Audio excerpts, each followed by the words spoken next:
England, 1845. The morning light filtered through the heavy damask curtains of Lady Eliza Blackwood's bedchamber, casting a soft glow upon the young woman who stood before her, looking-glass with the weight of impending doom pressing upon her slender shoulders.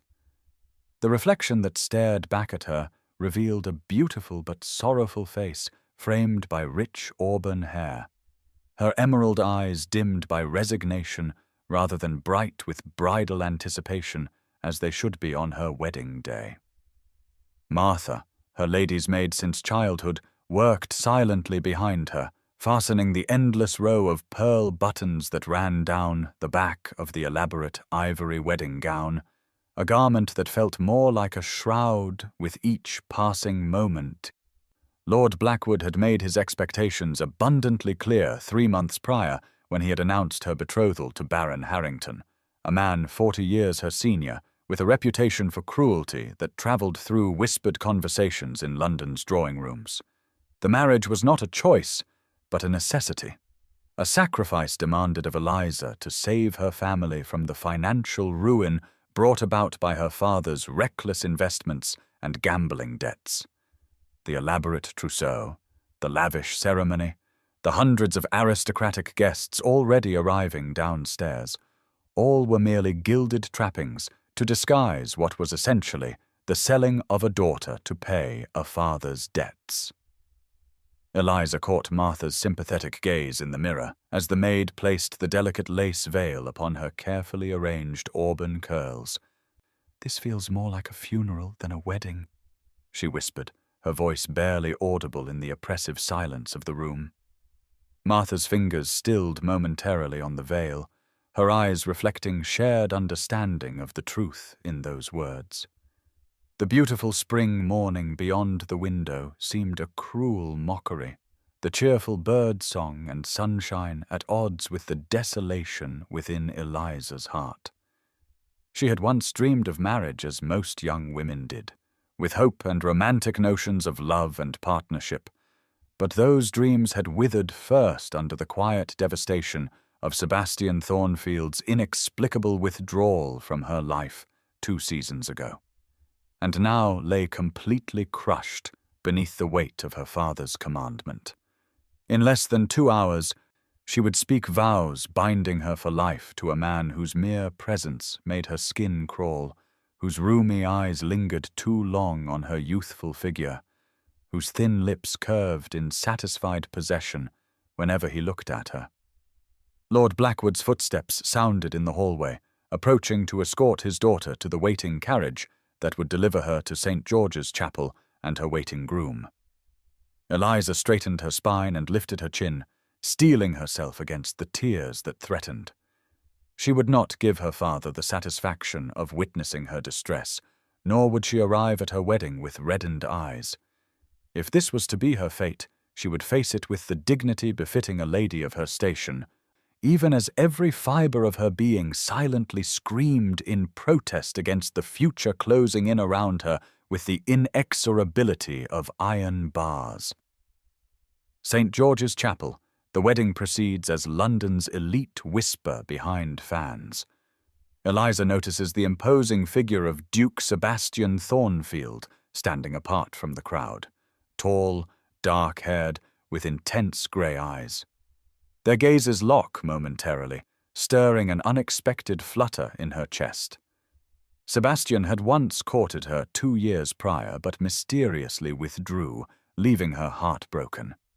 His presence now seems a cruel reminder of what could have been. Baron Harrington, 40 years her senior, wheezes as he recites his vows, while Sebastian watches with barely concealed contempt. St. George's Chapel stood resplendent in the morning light, its Gothic arches soaring heavenward as hundreds of aristocratic guests filled the ancient pews, a sea of silk gowns and formal attire rustling beneath the vaulted ceiling. Eliza moved down the aisle on her father's arm with practiced grace that belied the hollow ache in her chest, her eyes fixed on the aged figure awaiting her at the altar. Baron Harrington's thin frame, draped in expensive tailoring that could not disguise the frailty of his 70 years. As she took her place beside her groom, the subtle whispers behind jewelled fans reached her ears, the elite of London society speculating on the obvious disparity of the match, the waste of youth and beauty sacrificed to age and wealth. It was then that a prickling awareness drew her gaze involuntarily to the back of the chapel, where a tall figure stood apart from the crowd, his broad shoulders and commanding presence unmistakable even before her eyes confirmed what her heart already knew. Duke Sebastian Thornfield watched the proceedings with an intensity that seemed to pierce through the very air between them. His dark hair swept back from features that haunted her dreams still, his grey eyes meeting hers across the chapel with an expression she could not decipher.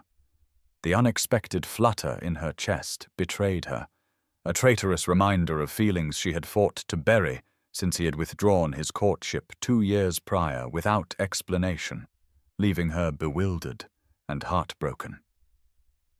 His presence now seemed a particularly cruel twist of fate, forcing her to confront the memory of genuine affection while pledging herself to a loveless union. What right had he to witness her surrender, to stand in silent judgment as she did what necessity demanded? The ceremony continued relentlessly as the vicar intoned the ancient words that would bind her to Baron Harrington, whose breathing came in audible wheezes as he repeated his vows, his parchment hand cold and dry as it clutched hers with possessive insistence. Eliza spoke her own responses by rote, feeling disconnected from the words that sealed her future, her peripheral vision traitorously aware of Sebastian shifting his stance, the slight tightening of his jaw visible even at this distance.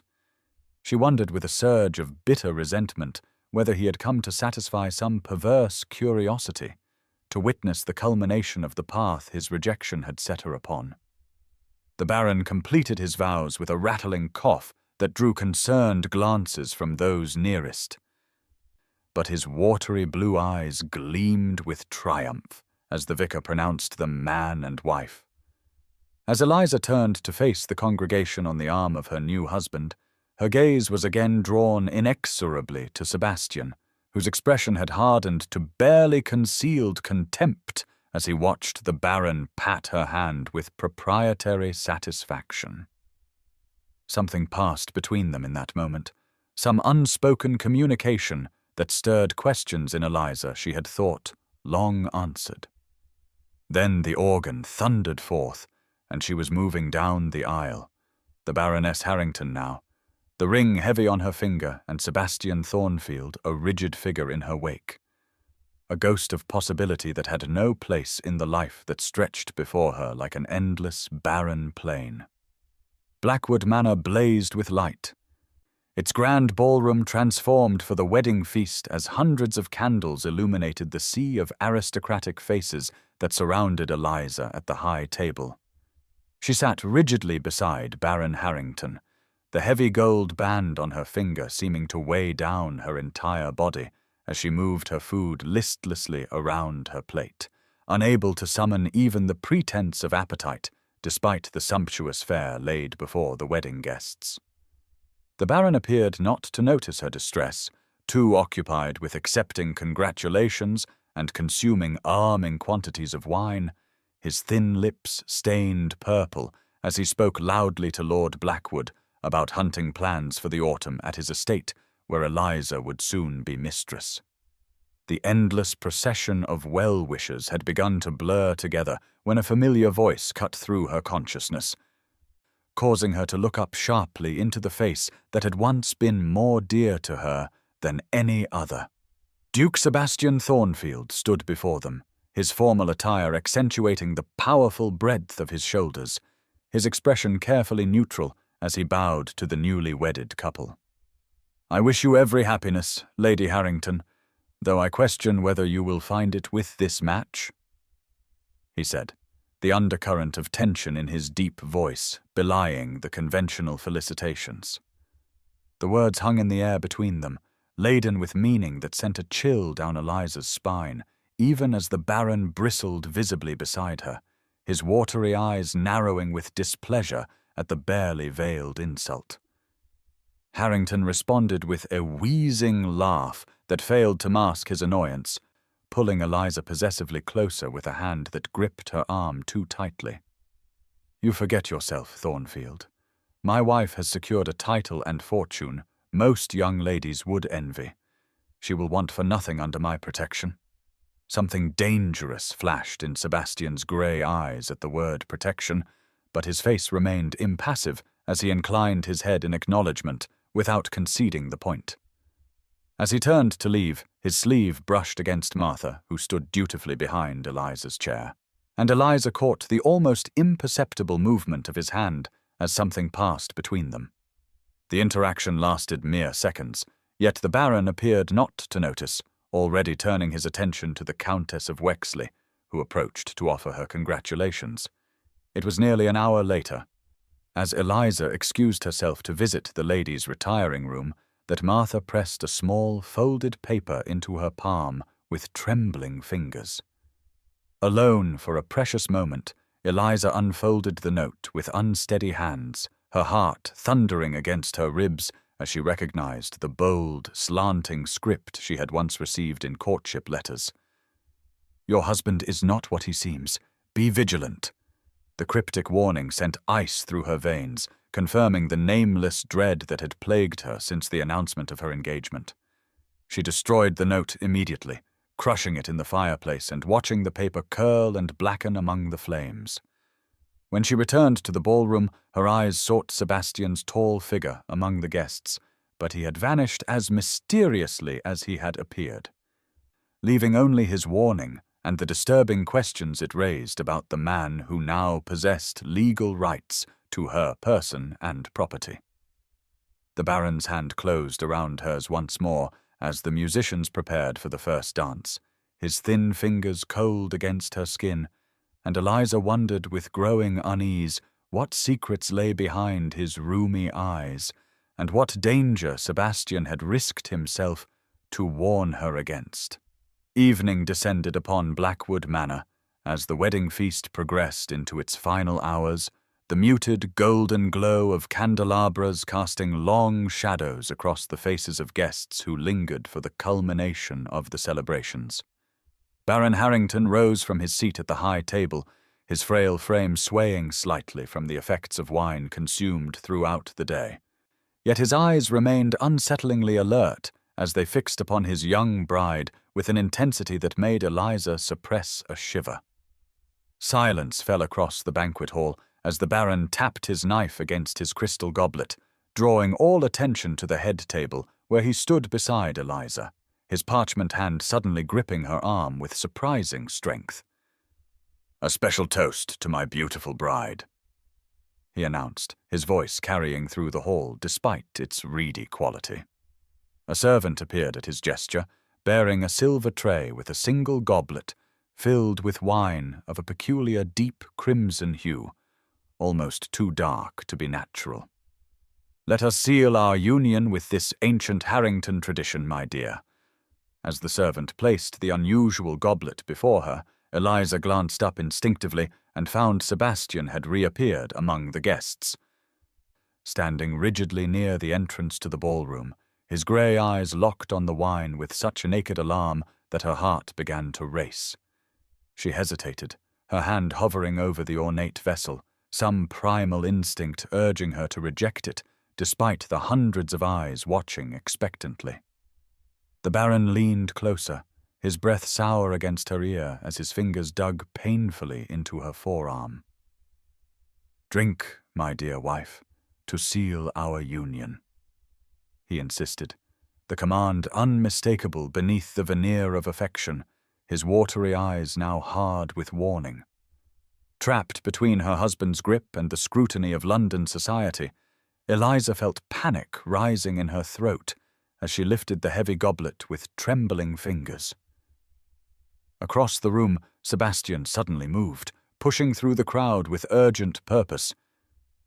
But the distance was too great and the press of guests too thick for him to reach her in time.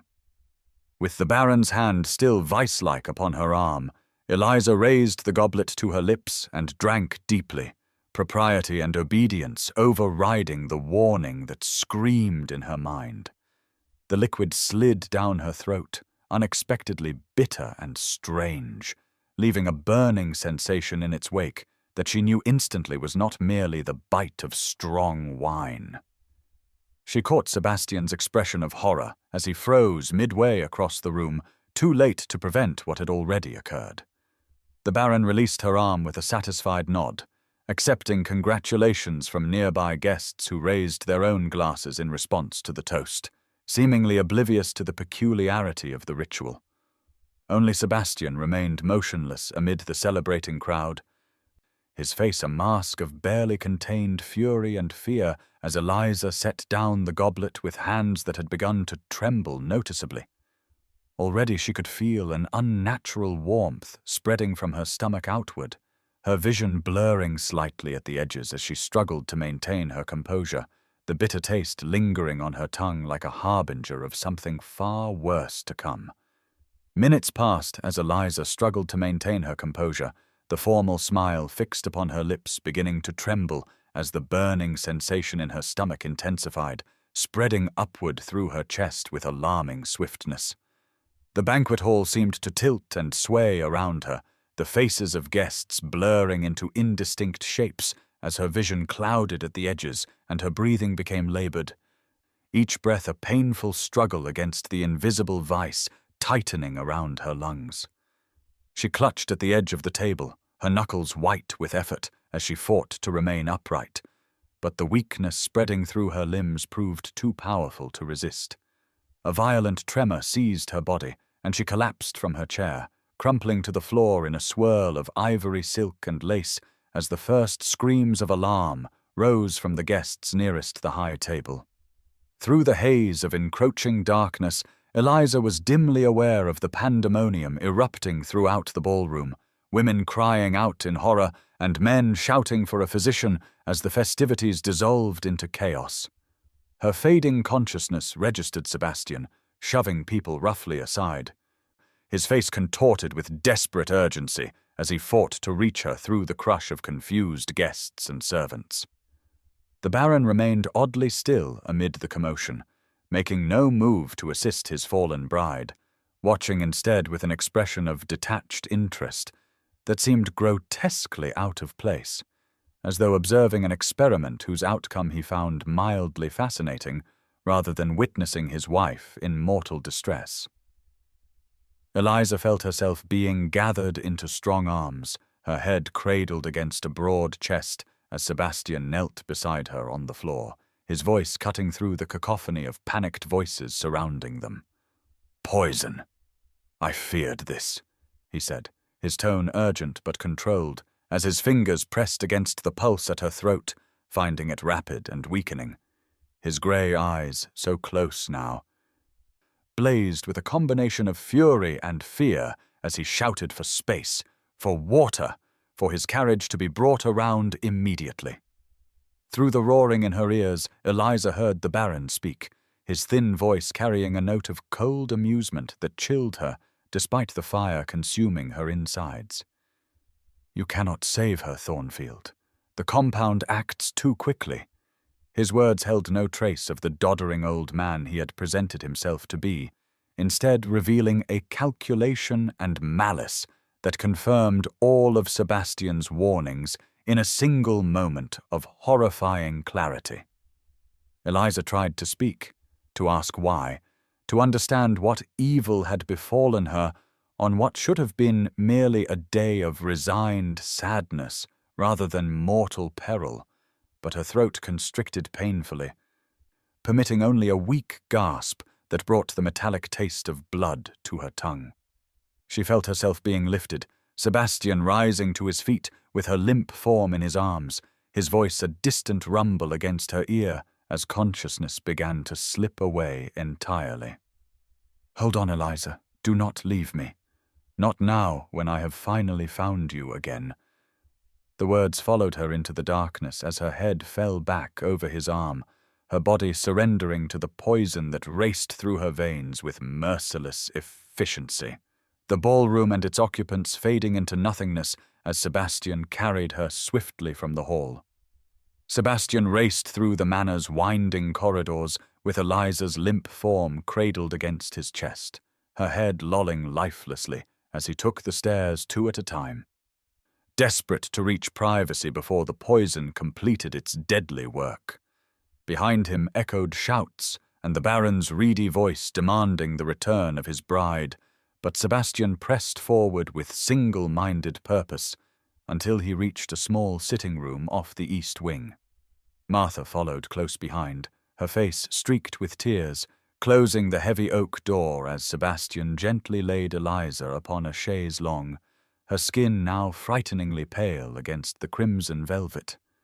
Quickly, he barricaded the door with a chair wedged beneath the handle as the first angry pounding began, the Baron's muffled demands for entry barely registering as Sebastian turned his full attention to the woman fighting for each shallow breath before him. From an inner pocket of his waistcoat, he withdrew a small crystal vial containing a clear liquid. His hand steady despite the chaos erupting in the hallway beyond the door and the panicked sobbing of Martha, who had collapsed into a nearby chair, her hands covering her mouth to stifle the sounds of her distress. Sebastian knelt beside the chaise, one strong arm sliding beneath Eliza's shoulders to lift her head and upper body, her auburn hair spilling across his sleeve like liquid fire against the dark fabric. "This antidote may save her, but she must drink it now," he said, his voice commanding yet tinged with a desperation that revealed how precarious her situation truly was. "She will die without it."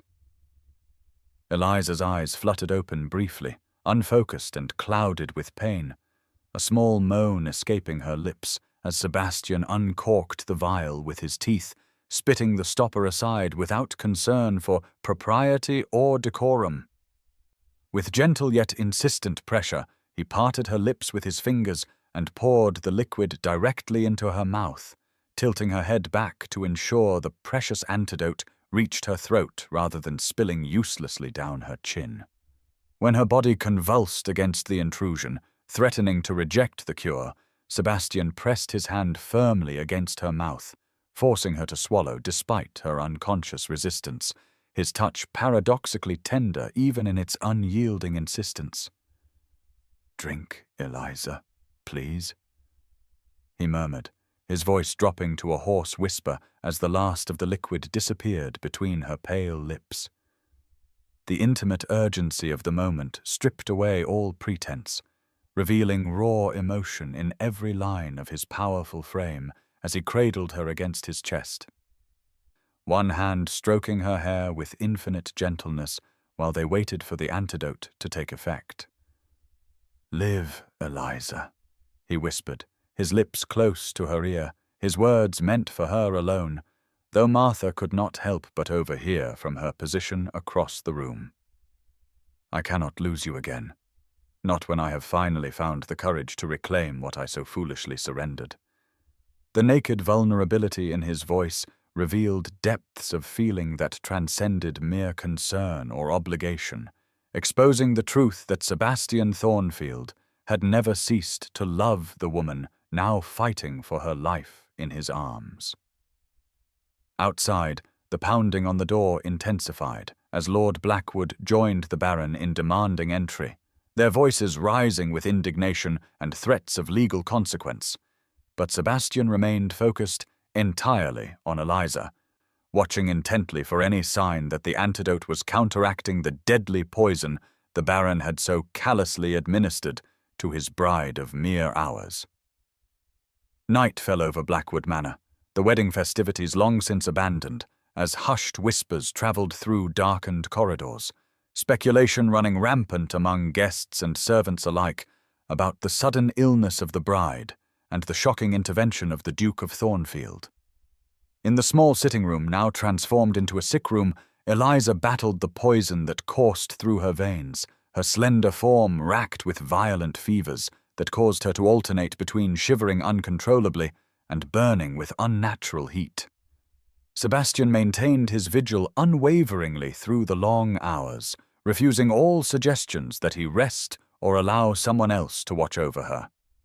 His powerful frame bent with exhaustion as he continuously bathed her forehead with cool cloths and monitored her labored breathing for any sign of improvement or decline. Martha had been persuaded to rest in an adjoining room after Sebastian promised to wake her should any change occur, leaving him alone with Eliza as the grandfather clock in the corner marked the slow passage of midnight into the early hours of morning. During brief moments of lucidity, Eliza would open her eyes to find his face above hers, grey eyes dark with concern, but consciousness never lasted long before fever dreams pulled her back into swirling visions of weddings and poisons, of Sebastian walking away from her 2 years ago without explanation, of the Baron watching her collapse with that terrible detached interest. In one such moment of clarity, she managed to form a single word: why?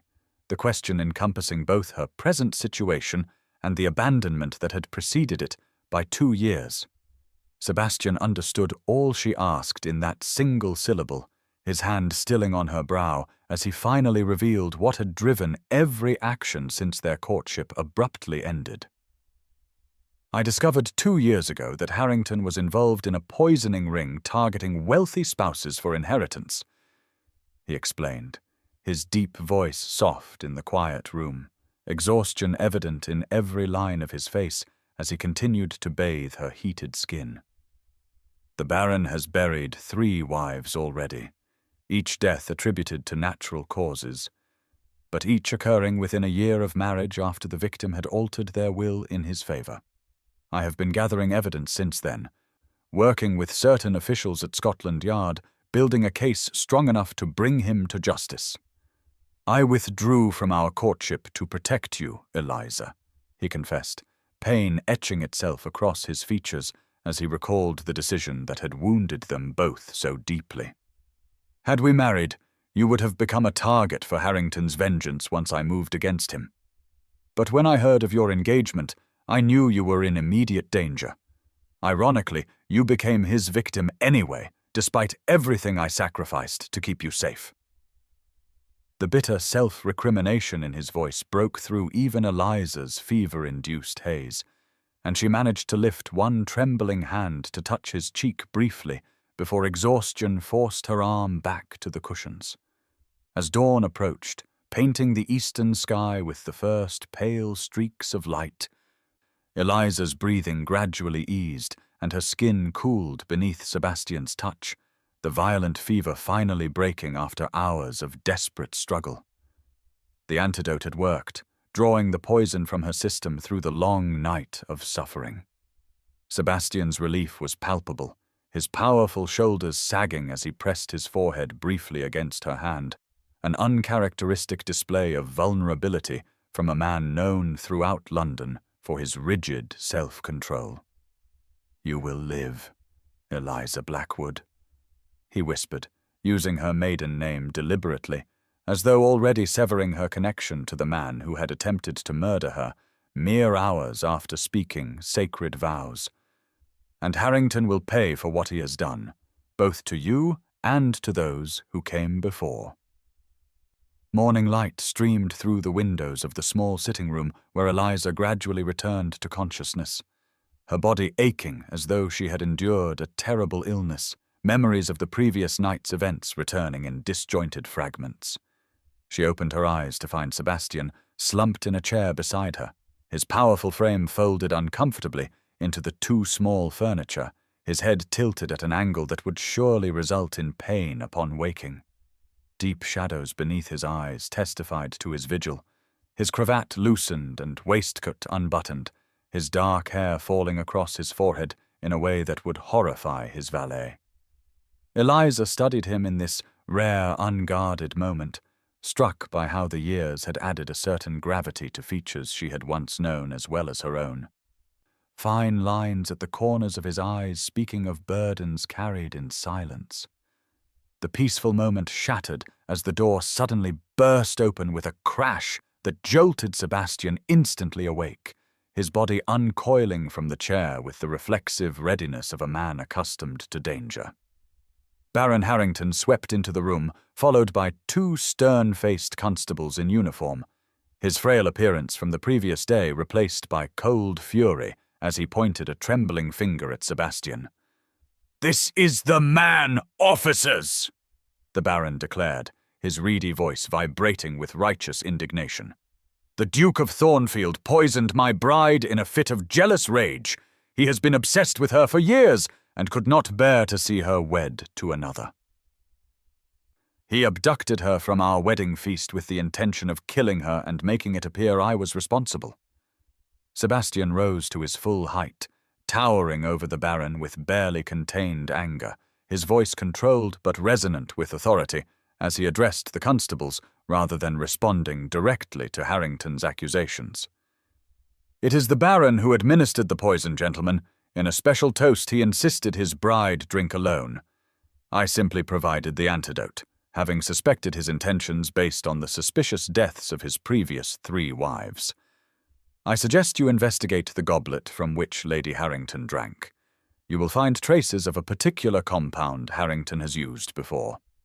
The constables shifted uncomfortably, clearly uncertain whom to believe as they looked between the Duke, whose reputation for integrity was well established throughout London, and the Baron, whose age and apparent frailty naturally elicited sympathy despite the seriousness of the dueling accusations. The older officer cleared his throat awkwardly, addressing himself to Eliza, who struggled to sit upright against the cushions, her strength not yet fully returned after the night's ordeal. "My lady, perhaps you might clarify what transpired. Your testimony would be most illuminating in this unfortunate situation." All eyes turned to Eliza, the Baron's gaze suddenly sharp with warning, Sebastian's filled with concern for her still weakened state, the constables watchful and assessing as they awaited her response. Though barely able to hold herself upright, Eliza recognized the pivotal moment for what it was, understanding that her next words would determine not only her own fate, but potentially that of other women who might fall victim to the Baron if she failed to speak the truth. The law favored husbands absolutely, giving them control over their wives' persons, property, and testimony. Yet Eliza knew she must find the strength to defy those constraints if justice were to prevail. She took a deep breath, steadying herself against the residual weakness that made her limbs tremble, and prepared to make the choice that would set the course for everything that followed. The constables departed reluctantly after Eliza carefully recounted the events, claiming exhaustion had clouded her memory of precisely how she fell ill, but requesting time to recover before making any formal accusation. Her diplomatic response satisfied neither man entirely, but provided temporary reprieve as they promised to return the following day for her complete statement. Sebastian withdrew with visible reluctance when Lord Blackwood insisted on speaking with him privately about the scandalous situation, leaving Eliza alone with the Baron for the first time since her collapse.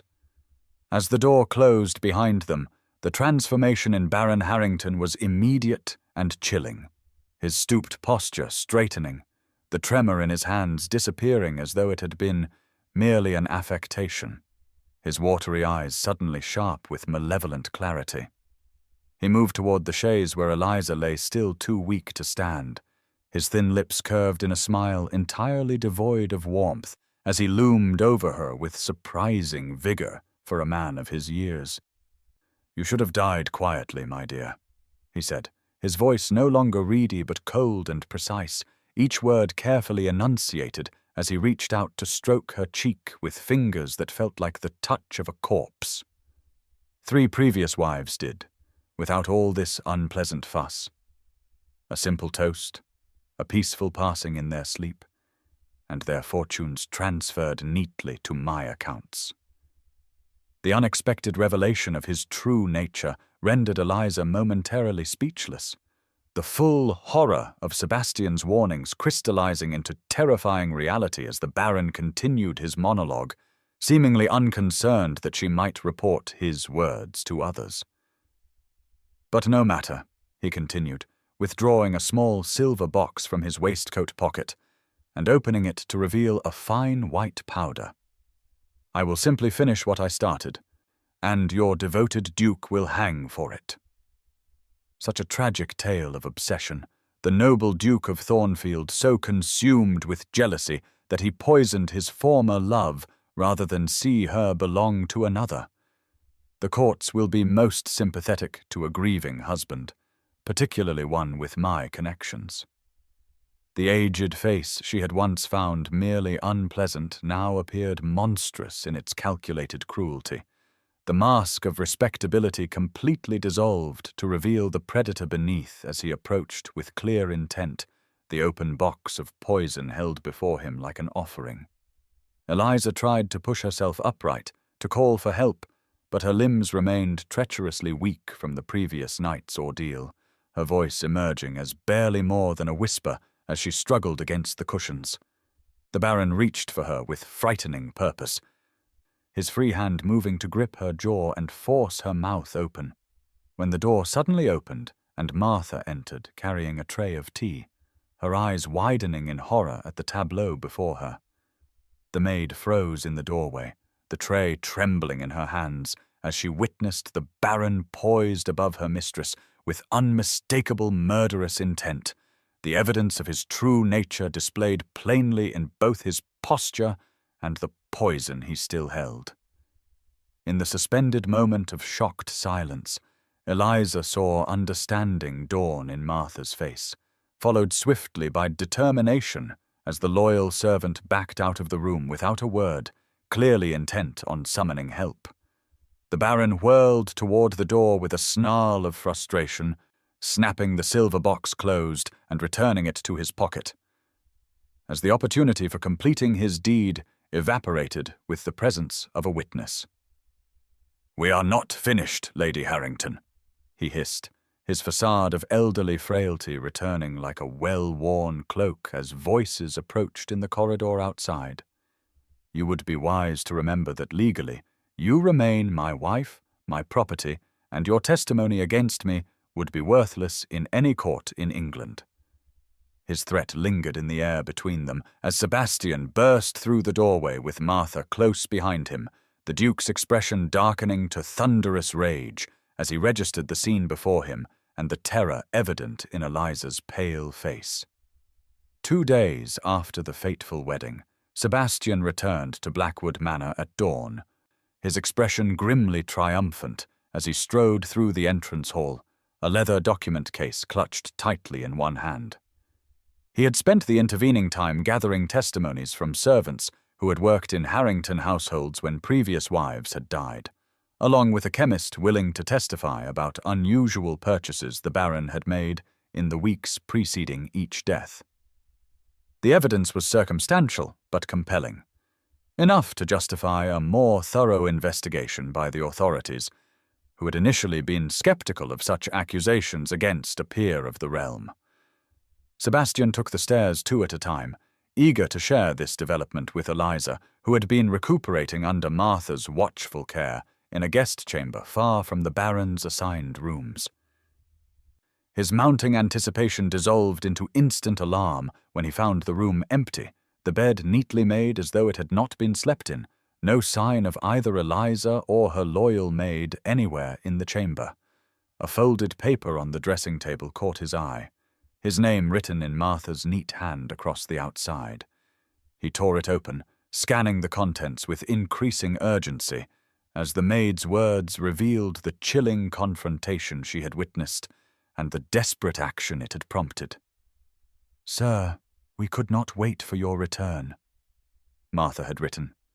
"After what I saw and heard, I feared for my mistress's life every moment she remained under this roof.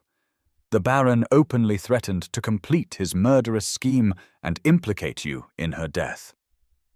I have taken Lady Harrington to Thornfield Hall, as you once mentioned. It was the safest place you knew. We left by the servants' entrance at midnight. God willing, this note finds you before the Baron discovers her absence." Sebastian crushed the note in his fist, simultaneously relieved that Eliza was beyond Harrington's immediate reach, and alarmed at the perilous journey the 2 women had undertaken alone. Even as these thoughts raced through his mind, angry shouts erupted from the floor below as the Baron's voice rose in accusation, the word kidnapped cutting clearly through the morning quiet of the manor house. Moving swiftly to the window, Sebastian observed a grim tableau unfolding in the courtyard below. The Baron stood surrounded by several rough-looking men who were clearly not constables, gesturing wildly as he issued orders, his pretense of frailty entirely abandoned in his fury. Servants peered anxiously from windows and doorways as Lord Blackwood attempted to calm the situation, his own face ashen with concern for his daughter's reputation as much as her safety. Sebastian knew with cold certainty that he had precious little time to act. The Baron would soon have men searching every road to Thornfield Hall once he deduced where Eliza might have fled, and 2 women travelling alone would make easy targets for the hired thugs who now filled the courtyard below. With the silent efficiency born of military training, Sebastian slipped from the room and made his way to the stables through a side entrance, avoiding the commotion at the front of the house. Within minutes he was galloping away from Blackwood Manor, pushing his stallion to a punishing pace as he took less travelled roads toward his ancestral estate, racing against both Harrington's men and the scandal that would soon erupt across London as the Baron publicly accused him of abducting another man's wife. The peaceful English countryside flew past in a blur of green fields and hedgerows, Sebastian's mind calculating distances and time, estimating where Eliza and Martha might be if they had left at midnight as the note suggested, and where they might encounter the danger that now pursued them with murderous intent. Thornfield Hall rose majestically against the twilight sky, a sprawling Tudor mansion whose ancient stones seemed to glow with amber warmth as the setting sun cast long shadows across its vast parkland. Eliza observed the imposing structure from the hired carriage window. Her body still weak from the poison and the harrowing journey, Martha's supportive arm around her shoulders as they approached the estate that represented their only hope of sanctuary. The journey had been arduous, undertaken in stages with frequent stops to allow Eliza to rest, their progress slowed by the necessity of avoiding main roads where the Baron's men might be watching. As their carriage rolled to a stop before the grand entrance, the massive oak doors swung open immediately as though their arrival had been anticipated, revealing a line of servants headed by an elegant older woman whose bearing suggested authority beyond that of an ordinary housekeeper. "Welcome to Thornfield Hall, Lady Harrington," the woman said, stepping forward to assist Eliza from the carriage with surprising strength for her years. "I am Mrs. Winters, the housekeeper. His Grace sent no word of your coming, but we shall make you comfortable nonetheless." Despite her near exhaustion, Eliza noted the lack of surprise in the servants' faces, the absence of the confusion one would expect when unexpected visitors arrived at a ducal residence without its master. Instead, she encountered knowing glances exchanged among the staff as Mrs. Winters efficiently directed footmen to bring their meagre luggage and instructed a maid to prepare hot baths and light refreshments. The housekeeper herself guided Eliza through the grand entrance hall with its soaring timbered ceiling and ancestral portraits, up a magnificent carved staircase, and along a corridor to a suite of rooms in the east wing that overlooked formal gardens now silvered with evening dew. "This chamber has been prepared for some time, my lady," Mrs. Winters said, as she opened the door to reveal an exquisite bedroom decorated in shades of blue and gold, a cheerful fire already crackling in the grate, despite the lack of advance notice of their arrival. "His Grace has spoken of you often," she continued, her tone matter-of-fact as she moved about the room, adjusting curtains and checking that everything was in order. "This room has been maintained for years, just in case." The simple statement hung in the air as the housekeeper discreetly withdrew, leaving Eliza to absorb the implications of a chamber kept ready for a woman Sebastian had ostensibly abandoned 2 years earlier. Too exhausted for further contemplation that night, Eliza surrendered to the care of a kindly maid who helped her bathe and change into a nightgown that fit perfectly, despite having been provided from the household stores rather than her own luggage. She fell into dreamless sleep almost instantly, her body claiming the rest it desperately needed to continue healing. Morning brought greater strength, and with it, curiosity. After breaking her fast with a light meal served in her chamber, Eliza explored the suite that had allegedly been waiting for her arrival for years. The sitting room adjoining her bedroom held a collection of books arranged on shelves built into an alcove beside the fireplace, and as she examined the titles, Eliza felt her breath catch in her throat. Each volume represented an author or work she had once mentioned admiring during her brief courtship with Sebastian. From obscure poetry collections to scholarly works on art and history that most men would consider unsuitable for female readers. On the walls hung delicate watercolors depicting scenes from Italy and Greece, countries she had expressed a desire to visit someday, while a writing desk by the window held stationery in her favorite shade of cream with the subtle scent of lavender, a preference she had mentioned only once during a garden walk years ago. Each discovery revealed another thread in a tapestry of remembrance and attention that defied explanation if Sebastian had truly ceased to care for her, painting instead a portrait of a man who had continued to hold her in his thoughts despite the painful separation he had imposed for her protection. The room itself stood as silent testimony to his enduring devotion.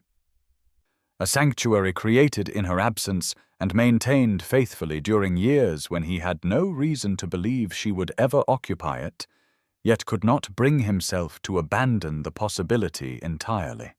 Night had fallen by the time Sebastian reached Thornfield Hall, a violent summer storm having erupted during the final miles of his journey, turning country lanes into muddy streams and drenching him to the skin despite his heavy riding cloak. Thunder cracked overhead as he dismounted in the courtyard, tossing the reins of his exhausted stallion to a waiting groom and taking the mansion steps 2 at a time, his boots leaving wet prints across the marble entrance hall as he strode inside with singular purpose. Mrs. Winters appeared immediately, her normally composed features betraying relief at his arrival. "She is safe, Your Grace," the housekeeper informed him before he could form the question. "Lady Harrington arrived yesterday evening with her maid. I placed her in the blue suite as you had instructed, should she ever come to Thornfield." Sebastian closed his eyes briefly, the tension of the desperate ride momentarily giving way to overwhelming relief before the urgency of their situation reasserted itself. "There may be men following her, Mrs. Winters. Double the guards at all entrances and ensure no one approaches the house without my knowledge." The housekeeper nodded, recognizing the gravity in his tone, and departed to implement his orders as Sebastian took the stairs with long strides, water dripping from his sodden clothing onto the priceless carpet runner. He paused only briefly outside the door to the blue suite, drawing a deep breath before knocking, uncertain of his reception after all that had transpired. When no answer came, concern drove him to open the door cautiously, finding the bedchamber empty, though signs of occupation were evident in the personal items arranged on the dressing table. A maid directed him to the library, where Eliza had gone to select reading material, her strength having returned sufficiently for short walks within the house. Sebastian found her standing before the fireplace, the dancing flames highlighting the copper undertones in her auburn hair as she examined a leather-bound volume from his collection, so absorbed in its contents that she did not immediately notice his entrance. He stood motionless in the doorway, drinking in the sight of her alive and safe within his home. The gravity of how close he had come to losing her forever, striking him with physical force. "Eliza," he said softly, his voice roughened by exhaustion and emotion. She turned at the sound, the book slipping from her fingers to the carpet as their eyes met across the room, the carefully maintained composure of years crumbling in an instant as he crossed to her in 3 long strides and gathered her against his chest, heedless of his wet clothing or the proprieties that should have governed their interaction. The storm outside seemed to mirror the emotional tempest within the room as Sebastian finally released his hold, stepping back just enough to search her face while keeping his hands on her shoulders, as though afraid she might vanish if he let go completely. "I rode like a madman when I found your note," he confessed, rainwater still dripping from his dark hair onto his face. "When I think of what could have happened to you on the roads, of Harrington finding you before I could reach you." The careful reserve that had characterized their every previous interaction dissolved entirely as Sebastian guided her to sit beside him on the leather sofa before the fire, still holding her hand as though it were a lifeline. "I have loved you since the moment we met, Eliza," he said, the words tumbling forth after years of suppression, his grey eyes reflecting both firelight and the raw vulnerability of absolute truth. "Leaving you was the greatest sacrifice of my life, but I learned of Harrington's murder of his previous wives too late, after I had already compromised your safety by showing interest in you. I have spent 2 years building a case against him, waiting until I could ensure your security before approaching you again. Every day of that separation was agony, knowing you believed I had abandoned you without cause, watching from a distance as your light dimmed and your spirit withdrew." His confession poured forth without artifice or calculation, stripped of all pretense by the culmination of danger, fear, and final reunion, laying bare the truth of actions that had wounded them both so deeply. Eliza listened in stunned silence as the missing pieces of the puzzle finally aligned. The mystery of Sebastian's abrupt withdrawal and his unexpected reappearance at her wedding, now illuminated by the terrible danger that had shadowed them both, unknown to her until it had nearly claimed her life. Silence filled the library as Sebastian's confession hung in the air between them. The only sounds the crackling of flames in the hearth and the persistent drumming of rain against the windows. Eliza remained motionless on the sofa beside him, her mind struggling to reconcile years of hurt with the devastating truth he had revealed, the cruel necessity that had driven him to wound them both so deeply. His face remained turned toward the fire, his profile etched in sharp relief against the dancing light, unwilling or unable to meet her gaze as he awaited her response to the truth he had carried alone for so long. Eliza studied him in that unguarded moment, seeing beyond the powerful Duke that society knew to the man beneath, the burden of solitary knowledge evident in the tightness around his eyes and the weary slope of his shoulders. "You sacrificed our happiness to protect me," she said finally. The simple statement encompassing a depth of understanding that mere words could never fully express. Sebastian turned to face her then, vulnerability raw in his expression as he nodded, unable to formulate a verbal response to the gentle absolution she offered. Eliza moved toward him with newfound clarity, all the confusion and hurt of the past transforming into crystalline understanding of what he had endured for her sake. She lifted her hand to his face, her fingers tracing the strong line of his jaw, feeling the slight roughness of stubble beneath her touch. Their eyes locked in silent communion before Eliza closed the remaining distance between them, pressing her lips to his in a kiss that began with tentative gentleness, but quickly deepened into something far more profound. Years of suppressed longing and newly discovered truth converged in that moment as Sebastian responded with equal fervor, his arms encircling her waist to draw her closer, the dampness of his clothing forgotten as they surrendered to the culmination of emotions too powerful to deny any longer.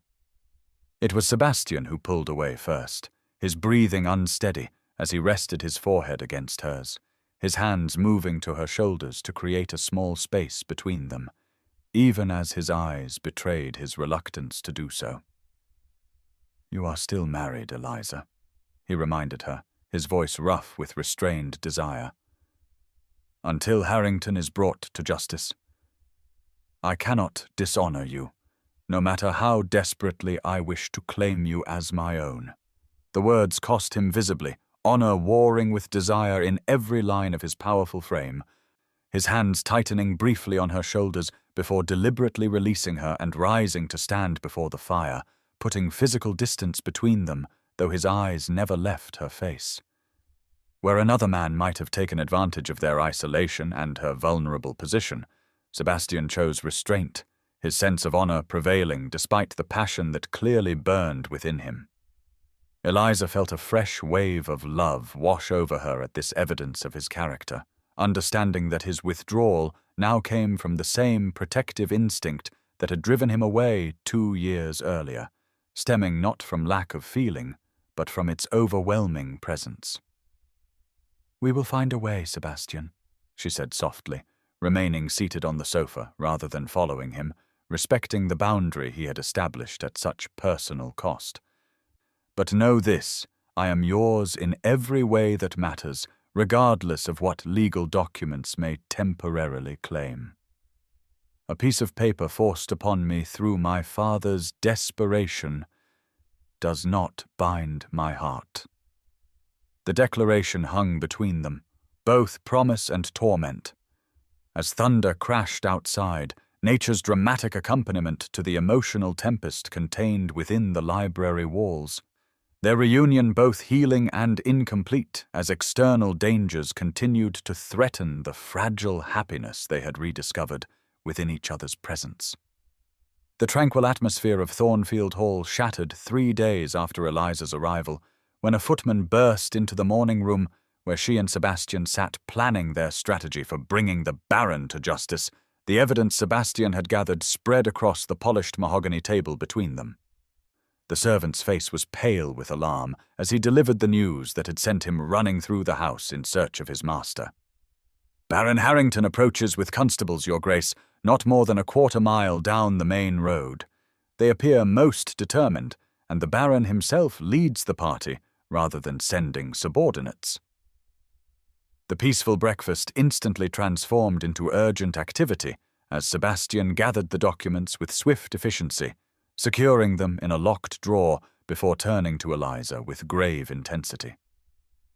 "We have precious little time," he said, taking her hand and leading her swiftly from the room, his longer strides forcing her to nearly run to keep pace as they moved through corridors she had not yet explored during her brief residence. "I feared this might happen once the Baron traced your whereabouts. He clearly means to force your return using legal authority, as you remain his wife under law regardless of his crimes against you." Sebastian led her to the ancestral portrait gallery, where he pressed a hidden mechanism behind a particular frame, revealing a narrow doorway previously invisible within the oak paneling. "This passage leads to the old chapel ruins at the eastern edge of the estate," he explained, his voice low and urgent as he lit a lamp from a nearby sconce and handed it to her. "The remains lie on consecrated ground that technically falls under church jurisdiction rather than mine, creating a legal complexity that may give us precious time should Harrington attempt to search for you there. Wait until I send Martha or Mrs. Winters with word that it is safe to return." Before she could step into the passage, Eliza grasped his arm, the question that had haunted her for days finally finding voice in this moment of imminent separation. "Why did you never tell me the truth, Sebastian? Why not trust me with the real reason you withdrew, rather than leaving me to believe you had simply tired of our attachment?" Sebastian's expression softened momentarily, despite the urgency of their situation, his free hand rising to brush her cheek in a fleeting caress. "Because you would have insisted on facing the danger at my side, and I could not risk losing you," he answered without hesitation, the simple truth laying bare both his understanding of her character and the depth of his protective instinct. "I know your courage, Eliza, your determination when you believe something right. You would never have allowed me to confront Harrington alone once you knew the truth, and I could not bear the thought of him turning his vengeance upon you." The distant sound of carriage wheels on gravel reached them, spurring Sebastian to press a swift kiss to her forehead before guiding her into the passage. "Go now," he urged, his expression hardening once more with resolve as he prepared to face the Baron and whatever legal entanglements he had brought to Thornfield Hall. "Trust that I will find a way to protect you, as I have always sought to do, however imperfectly." The hidden door closed between them, leaving Eliza to make her way through the narrow stone passage by lamplight, her heart divided between fear for their precarious situation and a newfound certainty that Sebastian's every action, however painful in execution, had been motivated by love too profound to allow her safety to be compromised, even at the cost of their mutual happiness. Sebastian stood alone in the grand entrance hall of Thornfield Hall, his powerful frame silhouetted against the morning light, streaming through the tall windows as he awaited the arrival of his unwelcome visitors. He had changed into formal attire befitting his station, the Duke of Thornfield presenting an imposing figure of aristocratic authority as the massive oak doors swung open to admit Baron Harrington and 4 constables whose expressions betrayed their discomfort at being caught between 2 powerful noblemen. "I demand the immediate return of my wife," Harrington declared without preamble, his reedy voice echoing in the cavernous hall as he gestured imperiously with his walking stick and all pretense of frailty abandoned in his fury. "You have unlawfully taken what is legally mine, Thornfield, and I will see you imprisoned for this offense, regardless of your rank." Sebastian remained unmoved, his grey eyes cold as he regarded the man who had attempted to murder Eliza mere hours after exchanging sacred vows with her. Rather than responding directly to the accusations, he withdrew several folded documents from inside his coat and addressed himself to the lead constable, a greying man whose weathered face suggested years of service and the wisdom that accompanied such experience. "I believe you will find these papers of interest, Officer Blackwell. They contain sworn testimonies from servants present at the deaths of the Baron's 3 previous wives, along with documentation from a chemist in London regarding unusual purchases made by Lord Harrington shortly before each death." The constable accepted the documents with visible reluctance, clearly uncomfortable with the escalating tension between the noblemen as he unfolded the papers and began to scan their contents, his expression growing increasingly troubled as he absorbed the evidence Sebastian had gathered over 2 years of patient investigation. The Baron's face contorted with rage as he realized the nature of the documents being examined, his carefully constructed facade of respectability crumbling visibly as he recognized the imminent threat of exposure. "You've been a thorn in my side too long, Thornfield," he snarled, his voice dropping to a venomous hiss as his hand moved inside his coat with sudden purpose. Before anyone could react, he withdrew a small pistol concealed within his garments, leveling it directly at Sebastian's chest with unexpected steadiness for a man of his years. "I should have dealt with you when you first began asking questions about my dear departed wife, Amelia." A shot rang out in the enclosed space, the explosive sound magnified by the marble floors and high ceiling. Yet Sebastian remained standing, confusion flashing briefly across his face as the Baron's aim wavered. In the same moment, a cry echoed from the gallery above where Eliza had emerged from hiding, unable to remain concealed when she realized Sebastian faced mortal danger. Her sudden appearance distracted the Baron just enough for his shot to go wide, the bullet grazing Sebastian's shoulder rather than finding its intended mark in his heart. In the ensuing chaos, Sebastian lunged forward despite his injury, grappling with the Baron for control of the weapon as the constables rushed to intervene, finally wrenching the pistol from Harrington's grip and subduing the struggling nobleman whose mask of civilized propriety had vanished entirely, revealing the murderous rage beneath. The evidence and attempted murder of a duke proved too compelling even for the constables who had initially been reluctant to believe such accusations against a peer of the realm. As they secured the Baron's wrists with iron manacles, Sebastian staggered backward, the adrenaline of the confrontation fading to reveal the spreading crimson stain on his white shirt where the bullet had torn through flesh. he collapsed heavily onto the bottom step of the grand staircase. His face suddenly pale as blood loss and shock took their toll, while Eliza flew down the stairs toward him, her skirts gathered in her hands and terror evident in every line of her face as she reached the man who had once again placed himself between her and danger, this time paying a physical price for his protection. The library at Thornfield Hall transformed into a makeshift sick room, as Sebastian was carried there on the urgent instructions of the family physician, Dr. Harding, who had arrived mere minutes after the Baron's arrest, summoned by Mrs. Winters at the first sign of trouble. The massive oak table where they had earlier spread their evidence was hastily cleared to become an impromptu operating surface where the doctor could extract the bullet lodged in Sebastian's shoulder. His instruments laid out on pristine linen as Eliza assisted with steady hands that belied her inner turmoil. Blood soaked through the makeshift bandages pressed against the wound, Sebastian's face ashen against the rich mahogany of the table as the doctor worked methodically to repair the damage, his expression grave but not despairing as he finally secured the last stitch and applied a clean dressing to the injury. "He will need constant attention," the doctor informed Eliza, as servants prepared the Duke's bedchamber for his recovery. "The wound itself is not mortal, but fever often follows such injuries and presents its own dangers. I shall return tomorrow to check his progress, but until then, cooling cloths and small sips of water when he wakes are your best course of action." Despite Mrs.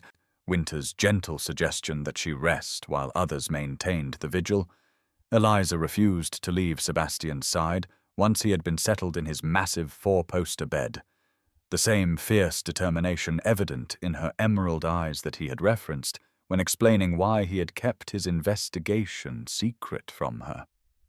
Through the long night that followed, she bathed his forehead with cool cloths as fever set in exactly as the doctor had warned, watching helplessly as Sebastian drifted between consciousness and delirium, his powerful frame now vulnerable in a cruel reversal of their positions when he had tended her through the aftermath of poisoning. During his brief moments of lucidity, he recognized her presence with a ghost of his usual smile before pain and fever pulled him back into restless unconsciousness. But it was during the delirium that his defenses truly crumbled, revealing thoughts he might never have voiced in full awareness. "I should have trusted you with the truth," he murmured during one such episode, his grey eyes open but unfocused as he clutched at her hand with surprising strength. "Should have found another way to protect you. Was a coward, Eliza, afraid of losing you to his vengeance. Gave you up instead, lost you anyway." His raw confession laid bare the conflict that had tormented him for 2 years, the impossible choice between keeping her close and risking her life, or pushing her away to keep her safe while sacrificing their happiness, a decision made from love, but executed through painful separation. As dawn approached, painting the eastern sky with pale light that filtered through the heavy curtains of the bedchamber, Eliza continued her unwavering vigil, watching the rise and fall of Sebastian's chest with each labored breath, her own exhaustion forgotten in the face of his need. "Now it is my turn to save you," she whispered, pressing her lips to his burning forehead in a tender echo of the moment he had forced the antidote past her lips after the Baron's poisoning attempt. "You protected me at the cost of your own happiness, Sebastian Thornfield. I will not allow you to pay the ultimate price for that devotion." Her quiet declaration hung in the stillness of the room as she resumed her careful ministrations, determined that the man who had sacrificed everything to shield her from harm would not succumb to the consequences of his protection, her love for him deepening with each revelation of the true depth of his devotion. However flawed its expression had been in the painful separation he had imposed to keep her safe from a danger she had not known existed until it nearly claimed her life. The weeks following the Baron's arrest brought gradual healing to Sebastian, his strong constitution responding well to Dr. Harding's treatment, as the wound slowly closed and fever abated under Eliza's constant care.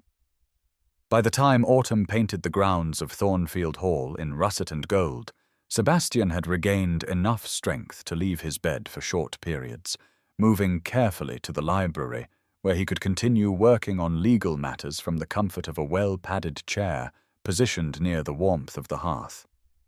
Their peaceful recovery was interrupted one crisp October morning when Mrs. Winters announced the arrival of Mr. Willoughby, Sebastian's solicitor, whose grave expression as he entered the library portended unwelcome news despite his polite greeting.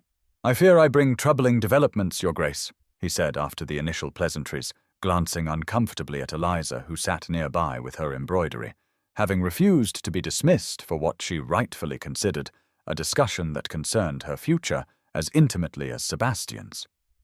Baron Harrington, despite being imprisoned awaiting trial, has filed legal papers demanding the return of his wife to his custody upon his release, maintaining that regardless of his alleged crimes, the marriage remains legally binding and his rights as a husband inviolable under English law. Sebastian's jaw tightened visibly, his hand clenching on the arm of his chair with such force that his knuckles whitened against the dark leather.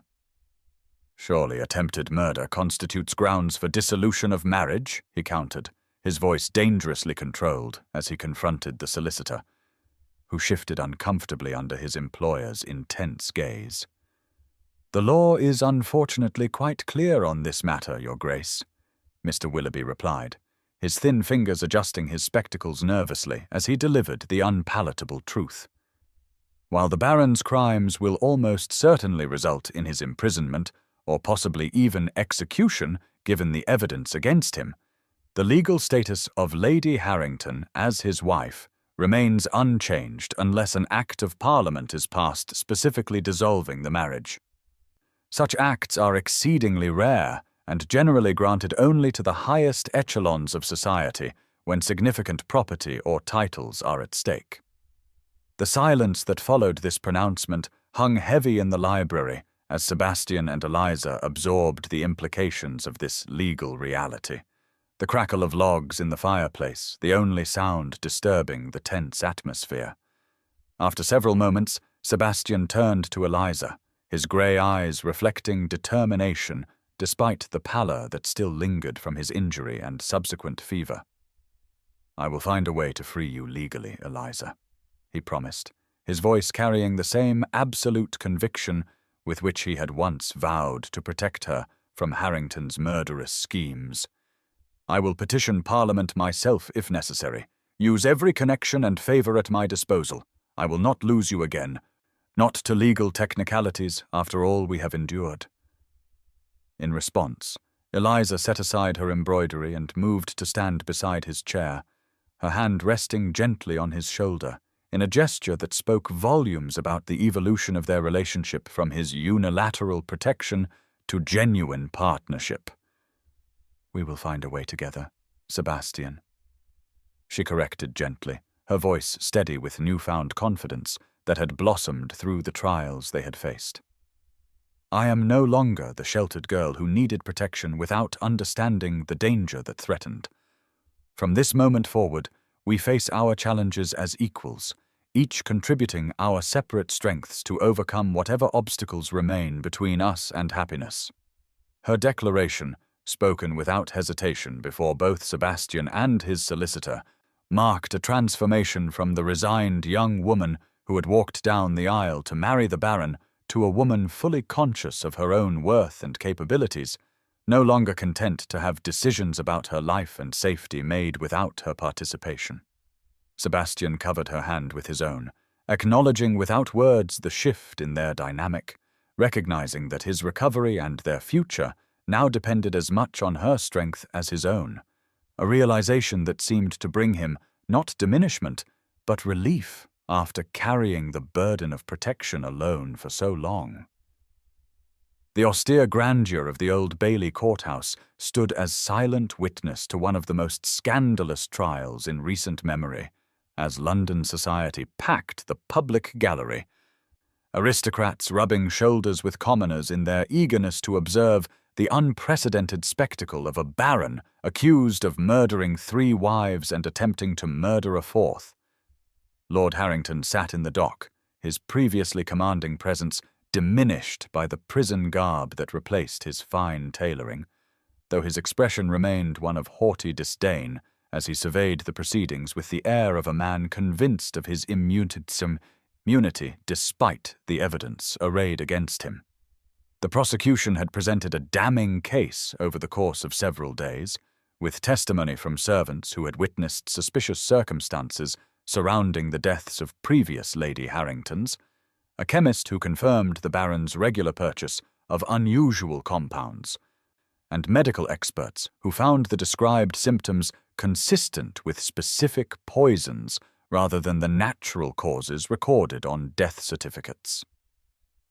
The crowning moment arrived when Eliza Blackwood took the stand, her composure remarkable as she faced the man who had attempted to end her life, mere hours after speaking wedding vows. The courtroom fell into breathless silence as she recounted with clear, unwavering voice the events of her wedding feast, the unusual goblet presented only to her, the bitter taste of the wine, and most damning of all, the Baron's unguarded confession during their brief moment alone at Blackwood Manor when he believed no witnesses were present. "You should have died quietly, my dear. 3 previous wives did," she quoted, her steady gaze never leaving the Baron's face as she repeated the words that had revealed his true nature and confirmed Sebastian's suspicions. "He told me he would finish what he started, and that the Duke of Thornfield would hang for it. His intention to murder me and frame his grace was explicitly stated." The gallery erupted in shocked whispers at this testimony, ladies pressing handkerchiefs to their lips, while gentlemen exchanged grim glances, the scandal of a peer of the realm exposed as a serial murderer overshadowing even the unusual circumstances of a wife testifying against her husband in a society where such legal action was nearly unprecedented. The judge, a stern man with 4 decades of experience on the bench, listened with grave attention before turning to address the legal question that had loomed over the proceedings since their commencement.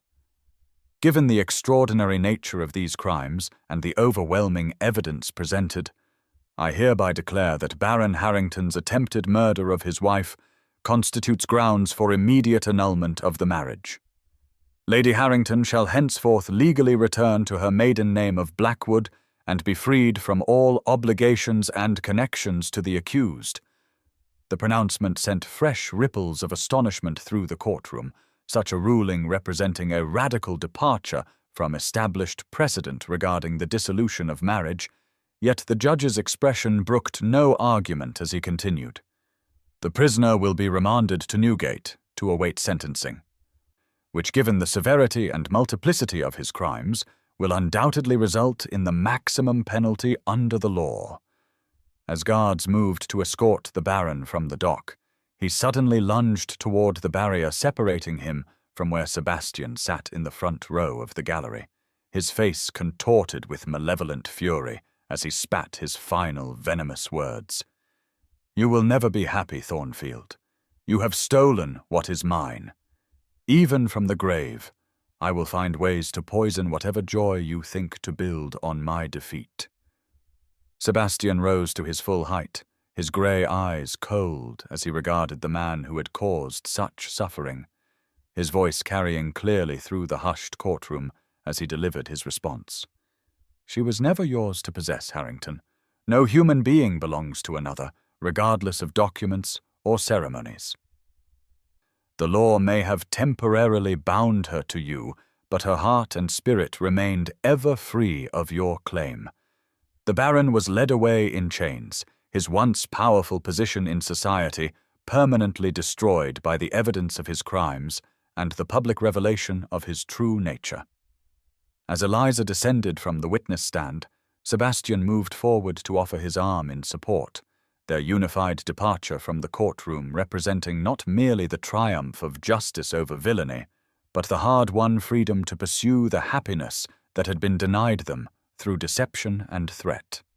Beyond the imposing doors of the Old Bailey, autumn sunlight greeted them with unexpected warmth, seeming to herald a new beginning unburdened by the shadows that had haunted them both for far too long. 3 months later, spring arrived at Thornfield Hall in a glorious explosion of colour and fragrance, nowhere more evident than in the walled rose garden, where generations of duchesses had cultivated rare and beautiful varieties. The winter's chill had receded completely, leaving behind warm sunshine that coaxed the most magnificent blooms from carefully tended bushes, creating a private paradise of crimson, pink, and white blossoms nestled within ancient stone walls covered in climbing varieties.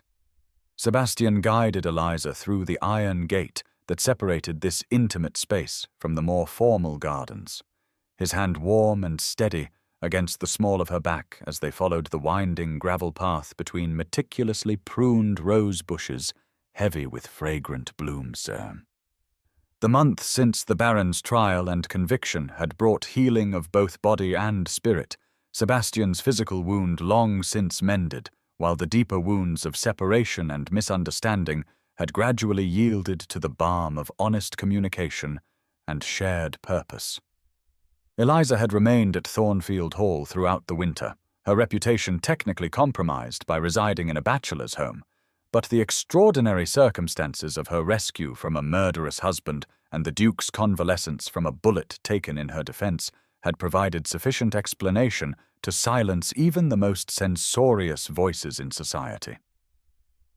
"The roses are particularly magnificent this year," Sebastian observed, as they reached a secluded stone bench nestled in a bower of crimson blooms, so dark they appeared almost black in the dappled shade. "Winters says they have never flowered so abundantly, as though celebrating something special." He guided Eliza to sit on the bench before surprising her by lowering himself to one knee before her on the gravel path, heedless of the damage to his impeccable trousers, his expression suddenly solemn yet illuminated with an inner light she had glimpsed only in rare, unguarded moments. "I have dreamed of this moment for 2 years, Eliza Blackwood," he said, taking her hands gently in his as he looked up into her face with naked vulnerability rarely displayed by a man of his position and power. "You have known my heart at its darkest and most desperate, have witnessed my flawed attempts at protection, my misguided sacrifice of our happiness in pursuit of your safety. You have seen me at my weakest, both in body and spirit, yet somehow found capacity for forgiveness and understanding beyond anything I deserved." His voice remained steady, but softened with emotion as he continued, the words clearly rehearsed, yet no less sincere for their preparation. "Would you do me the honor of becoming my Duchess, not from obligation or rescue, but because 2 broken paths have finally converged? I offer not the protection of a title or the security of wealth, for you have proven your strength requires neither, but rather the devotion of a man who has learned through bitter experience that true love must be founded on honesty, trust, and partnership rather than mere sheltering." Sunlight filtering through the rose-covered arbor above them caught the tears that sprang to Eliza's eyes, transforming them to diamonds that sparkled against her lashes as joy illuminated her face from within. The painful journey that had brought them to this moment seemed suddenly worthwhile, each step of separation and suffering necessary to forge the deeper understanding they now shared, teaching them both that love without truth was merely a beautiful illusion, while love tempered by hardship and honesty could withstand any challenge. "Yes, Sebastian," she answered, her voice steady despite the emotion evident in her shining eyes. "I will become your Duchess, your partner, your equal in all things." She leaned forward to place her hands on either side of his face, the gesture both tender and deliberate, as she sealed their agreement with a kiss that spoke of chosen commitment rather than arrangement or obligation, of a future built on mutual desire and respect rather than the social conventions that had nearly destroyed them both. Thornfield Hall's ancient walls had witnessed countless unions of convenience and duty throughout the centuries, marriages arranged for advantage or necessity rather than affection. But as Sebastian rose to enfold Eliza in his arms amid the blooming roses, the estate welcomed the promise of something far rarer and more precious, a match founded on genuine love and shared understanding, freely chosen by two people who had overcome seemingly insurmountable obstacles to claim the happiness that had once seemed forever beyond their reach. Thornfield Hall stood resplendent in early summer glory, its ancient stones warmed by golden sunlight as carriages rolled up the tree-lined drive, delivering guests for the celebration of the Duke and Duchess of Thornfield's first wedding anniversary. The great house had been transformed for the occasion, every room filled with flowers from the estate gardens, the ballroom prepared for dancing, and the formal dining room set for a feast that would rival any in London society. Yet the atmosphere differed markedly from the tense formality that had characterized most aristocratic gatherings. Genuine warmth and affection evident in the greetings exchanged between hosts and guests as Sebastian and Eliza welcomed each arrival personally, their hands clasped together in a subtle but significant display of their profound connection. 1 year of marriage had only deepened the bond between them, their shared trials creating a foundation of trust and understanding rarer than the ancient title Sebastian carried. The transformation in Eliza was particularly remarked upon by those who had known her before her disastrous first marriage. The quiet, dutiful daughter of Lord Blackwood, replaced by a confident woman whose emerald eyes sparkled with intelligence and joy as she moved among her guests with gracious authority. When dinner was announced, Sebastian led Eliza to the head of the magnificent table where crystal and silver gleamed in the candlelight, the assembled company settling into their places with anticipatory smiles. As servants filled goblets with fine wine for the traditional anniversary toast, a momentary shadow crossed Eliza's face, the memory of another goblet and another toast briefly darkening her expression before Sebastian's hand covered hers in reassurance, the gesture observed and understood by those few guests who knew the full story of their journey to happiness. Sebastian rose to his feet, lifting his crystal goblet in a deliberate echo of that earlier fateful moment, yet with entirely different purpose and emotion infusing the gesture. "To my Duchess," he proclaimed, his deep voice carrying easily through the hushed dining room, "who taught me that protection without trust is not love." The lesson was hard-won but infinitely precious, as is the woman who imparted it. The assembled guests raised their glasses in response, murmuring their agreement as Eliza rose beside her husband, her own goblet held high as she offered her complimentary toast.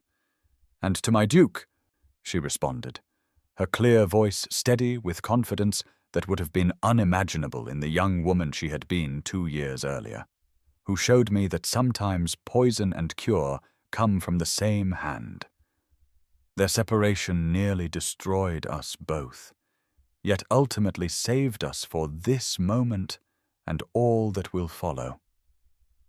They drank together without fear or hesitation, the simple act of sharing wine transforming what had once been a weapon into a celebration, surrounded by friends who had witnessed various stages of their journey and understood the significance of this symbolic reversal.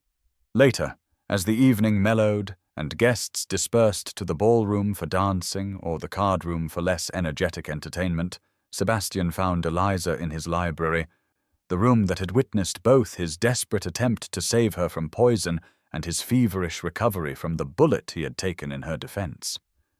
She stood before the shelves, carefully placing several volumes among his collection, the integration of her books with his, a visible representation of how thoroughly their lives had merged over the past year. He moved to stand behind her, his arms encircling her waist as they both gazed at the mingled collection, her slender volumes of poetry and botanical studies, now nestled comfortably beside his weightier tomes on history and law.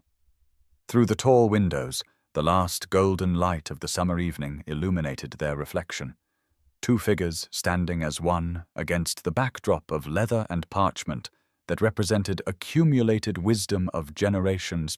Eliza turned within the circle of his arms to face him, one hand rising to touch his cheek, while the other came to rest upon her slightly rounded belly, where the first visible evidence of their future had begun to make itself known in recent weeks. The gesture needed no explanation. The joy in Sebastian's eyes as his hand moved to cover hers, expressing more than words could convey, as the Duke and Duchess of Thornfield stood silently together in the warm library light. Their journey from poison to cure, from separation to union, from secrets to truth, now complete in the promise of new life that would continue the legacy they had fought so fiercely to claim against seemingly insurmountable odds.